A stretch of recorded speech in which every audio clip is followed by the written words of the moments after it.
Alors maintenant, on va faire la même chose avec une fonction mesurable positive. Donc on reconsidère f tilde qui est défini par f de moins x, et il faut montrer que f tilde est aussi mesurable positive et que son intégrale est égale à celle de f. Donc je reprends les notations d'avant, on note à nouveau phi l'application qui a x associe moins x. On a déjà constaté qu'elle était mesurable puisqu'elle est continue sur R. Donc elle appartient à L0 de R avec l'attribut de Borel à valeur dans R avec l'attribut de Borel, comme toutes les fonctions continues. D'un autre côté, notre hypothèse, c'est que f, elle est mesurable de R dans R+, donc elle est dans L0 de R avec l'attribut de Borel à valeur dans R+, avec l'attribut des boréliens de R+.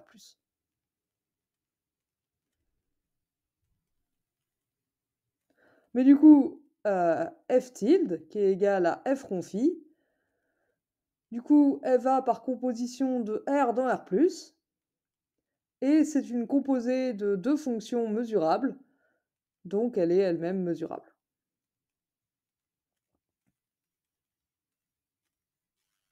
Et plus précisément, du coup, elle appartient à L0 de R avec l'attribut des boréliens à valeur dans R+, avec l'attribut des boréliens de R+. Donc elle est mesurable positive.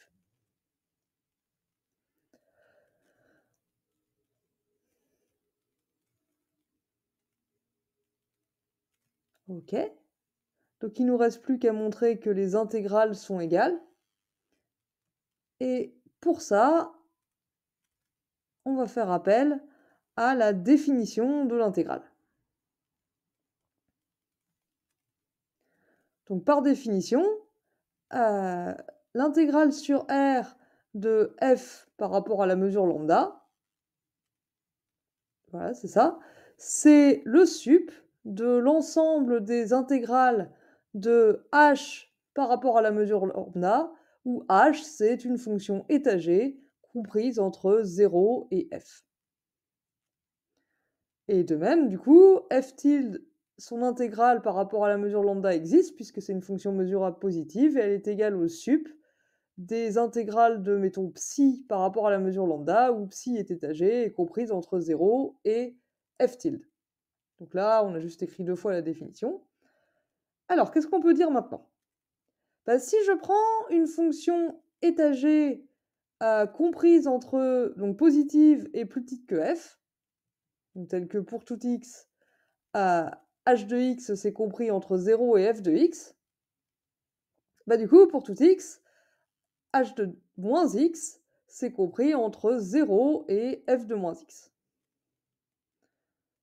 Du coup, si je note h tilde de la fonction qui a x associe h de moins x, on a vu à la question 1 que c'était une fonction étagée positive, et h tilde de moins x, c'est h de moins x qui est plus petit que f de moins x, qui est égal à f tilde de x. Et d'un autre côté, d'après la question 1, l'intégrale de h tilde, elle est égale à l'intégrale de h. À la question 1, on a fait le cas des fonctions étagées.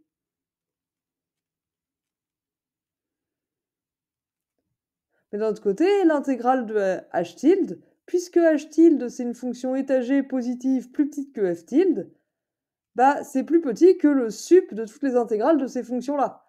Et ça, c'est l'intégrale de f tilde, par définition de l'intégrale de f tilde comme rappelé au-dessus. Donc pour toute fonction étagée h, l'intégrale de h, pour toute fonction étagée h plus petite que f, l'intégrale de h est plus petite que l'intégrale de f tilde. Donc l'intégrale de f tilde, c'est un majorant de l'ensemble des intégrales de h par rapport à la mesure lambda, où h c'est une fonction étagée plus petite que f. Si c'est un majorant, c'est donc plus grand que le sup, puisque le sup c'est le plus petit majorant, et le sup c'est l'intégrale de f par rapport à la mesure lambda. Donc l'intégrale de f par rapport à la mesure lambda, c'est plus petit que l'intégrale de f tilde par rapport à lambda. Et ça marche du coup pour n'importe quelle fonction mesurable positive. Alors vous allez me dire, c'est pas une égalité qu'on voulait, c'est l'égalité. Mais du coup, si on refait le même jeu avec f tilde, du coup, l'intégrale de f tilde, ça doit être plus petit que l'intégrale de f tilde tilde, si on fait la même chose, si on fait le même raisonnement. Qu'est-ce que je veux dire par f tilde tilde? Bah du coup, c'est la fonction qui à x associe f tilde de moins x.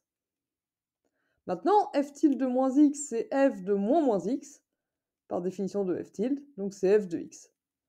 Donc ça, c'est plus petit que l'intégrale de... Enfin, c'est égal à l'intégrale de f, et donc on obtient aussi que l'intégrale de f tilde est plus petite que l'intégrale de f. Plus petite. Mais du coup, par double inégalité,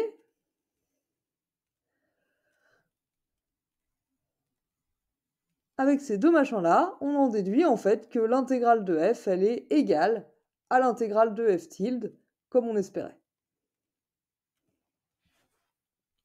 Enfin, je sais pas si vous l'espériez, mais c'est ce qu'on devait montrer en tout cas.